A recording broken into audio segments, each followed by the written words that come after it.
اعوذ باللہ من الشیطان الرجیم بسم اللہ الرحمن الرحیم اللہ اللہ اللہ۔ بزرگوں نے کتابوں میں لکھا ہے کہ 10 حماقتیں ہیں، بندے کو ان حماقتوں سے بچ جانا چاہیے۔ 10 باتیں بے وقوفی کی نشانیاں ہیں، ان بے وقوفیوں سے بچنے کی ضرورت ہے اگر گھر اچھا آباد کرنا ہے۔ سب سے پہلی بات کہ ایک بندہ نیکی تو کرے نہیں مگر جنت کی امید رکھے۔ فرماتے تھے کہ یہ بے وقوفی کی علامت ہے۔ توجہ فرمائیے، کیا فرماتے تھے کہ ایک آدمی نیکی تو کرے نہیں اور جنت کی امید رکھے، یہ بے وقوفی کی علامت ہے۔ نمبر 2، ایک آدمی خود بے وفا ہو اور دوسروں سے وفا کی امید رکھے، فرماتے تھے یہ بے وقوفوں کی نشانی ہے۔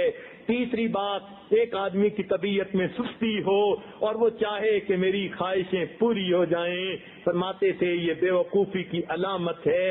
سست آدمی کی خواہشیں کبھی پوری نہیں ہوتی، اپنی خواہشوں کو پورا کرنے کے لیے کام کرنا پڑتا ہے۔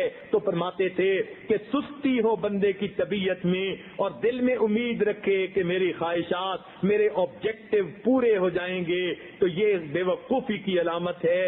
نمبر 4، فرمایا کرتے تھے آدمی اپنے بڑوں کی نافرمانی کرے اور امید رکھے کہ چھوٹے چھوٹے میری فرما برداری کریں گے، فرماتے تھے یہ بے وقوفوں کی علامت ہے۔ ایسا کیسے ہو سکتا ہے؟ جب ہم نے اپنے بڑوں کی فرما برداری نہ کی، چھوٹے ہماری کیسے کریں گے؟ پھر 5ویں بات فرمایا کرتے تھے کہ آدمی بیماری کے اندر بد پرہیزی کرے اور پھر شفا کی امید رکھے، یہ جو ہے بے وقوفوں کی علامت ہے۔ شوگر کے مریض ہیں، میٹھا کھانے سے بچتے نہیں، پھر کہتے ہیں جی کمپلیکیشن ہوتی جا رہی ہیں، وہ تو ہوں گی ہی صحیح، بچنا پڑے گا، اس لیے بد پرہیزی نہیں کرنی چاہیے۔ تو جو آدمی بیماری میں بد پرہیزی کرے اور شفا کی امید رکھے، فرماتے تھے یہ بے وقوفی کی علامت ہے۔ 6ٹھی بات فرماتے تھے کہ جو آدمی اپنی آمد سے زیادہ خرچ کرے اور خوشحالی کی امید رکھے، یہ بے وقوفوں کی علامت ہے۔ اور کئی مرتبہ عورتیں ایسی غلطی کر گزرتی ہیں، جتنی چادر اتنے پاؤں پھیلانے چاہیے۔ اگر خامن کی ایک حد تک جو ہے وہ آمد ہے تو پھر اپنے خرچوں کو بھی اتنا رکھیں، اگر خرچے زیادہ کر لیں گی تو پھر جھگڑے ہوں گے۔ اس لیے فرماتے تھے بزرگ کہ ایک آدمی تنخواہ سے زیادہ خرچ کرے اور پھر خوشحالی کی امید رکھے، یہ بے وقوفی کی علامت ہے۔ 7ویں بات فرماتے تھے کہ مشکل وقت میں لوگوں کی مدد بندہ نہ کرے اور امید رکھے کہ میرے مشکل وقت میں لوگ میری مدد کریں گے، فرماتے تھے یہ بے وقوفوں کی علامت ہے۔ اور 8ویں بات کہ فرمایا کرتے تھے کسی دوسرے کو راز بتا کر یہ کہہ دینا کہ آگے نہ بتا دینا، آگے نہ بتانے کی امید رکھنا، یہ بے وقوفوں کی علامت ہے۔ اور عام طور پر یہ بات زیادہ دیکھی گئی کہ عورتیں ایسی باتیں جو دوسرے کو نہیں بتانا چاہتی وہ اس کو کہتی ہیں کہ اچھا میں نے تو تمہیں بتا دیا، آگے نہ بتانا۔ وہ کہتی ہے بہت اچھا، پھر وہ آگے کسی کو بتاتی ہے اور کہتی ہے میں نے تو تمہیں بتا دیا، آگے نہ بتانا۔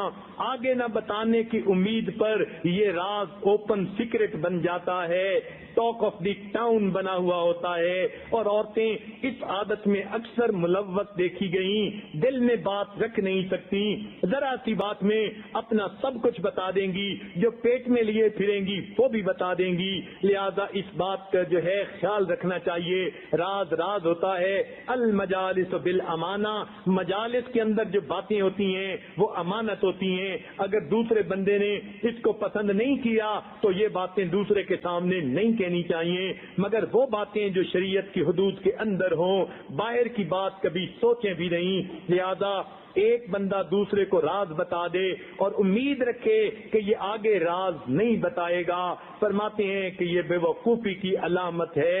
اور 9ویں بات فرمایا کرتے تھے کہ 2-4 دفعہ گناہ کر کے پھر اسے چھوڑنے کی امید کر لینا، یہ بے وقوفوں کی علامت ہے۔ اور نوجوان ایسا ہی کرتے ہیں، دل کہتا ہے اچھا یہ گناہ ایک دفعہ کر لیتا ہوں پھر چھوڑ دوں گا، تو جب یہ دل میں امید آ گئی کہ 2-4 دفعہ گناہ کر کے پھر چھوڑ دیں کریں گے، یہ بے وقوفی کی علامت ہے۔ گناہ جب کر لیا عادت بڑھ جاتی ہے، پھر انسان گناہ سے بچ نہیں سکتا، اس لیے 2-4 دفعہ بھی نہیں کرنا چاہیے۔ تو یہ 9 باتیں بے وقوفی کی علامت ہے۔ آپ سوچ سکتی ہیں کہ 10ویں بات جس کو ہمارے بزرگوں نے بے وقوفی کی علامت کہا وہ بھلا کیا ہو سکتی ہے؟ ذرا اپنے ذہن میں سوچئے تو صحیح، مگر بتا دیتا ہوں۔ ہمارے بزرگوں نے فرمایا کہ جو خاوند بیوی سے روزانہ جھگڑا کرے اور پھر چین سے رہنے کی امید رکھے، فرماتے تھے یہ بے وقوفی کی علامت ہوتی ہے۔ لہذا لا الہ الا اللہ، لا الہ الا اللہ، لا الہ الا اللہ، لا الہ الا اللہ، لا الہ الا اللہ، لا